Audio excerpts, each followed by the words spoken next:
এদিকে বৃষ্টিতে রাজধানীর বিভিন্ন স্থানে জলাবদ্ধতা সৃষ্টি হয়েছে। এই মুহূর্তে কারওয়ান বাজারে আছেন শিমুল হোসেন, সরাসরি যাচ্ছে তার কাছে। শিমুল,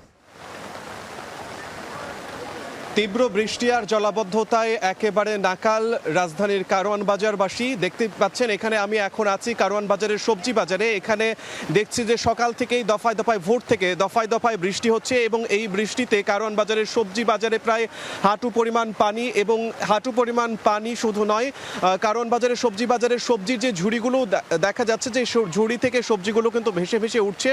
তো সবজির বাজারের আজকে হচ্ছে সরবরাহ যদিও একটু কম রয়েছে, কিন্তু তারপরেও দামও কম রয়েছে। কারণ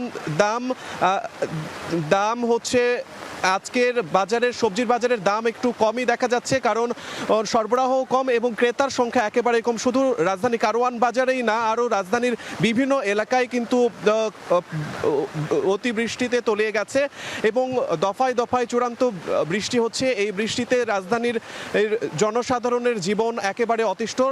বিশেষ করে কারওয়ান বাজার এলাকায় যেহেতু আমি আছি, এখানকার ক্রেতা এবং বিক্রেতাদের সাথে কথা বলে জেনেছি যে এখানকার ড্রেনেজ ব্যবস্থাটা ভালো না থাকার জন্যই বেশি পরিমাণে বাজারে পানি জমে গেছে এবং এই পানির জন্য আজকে তেমন একটা ক্রেতা সমাগমই হয়নি এই কারওয়ান বাজারে।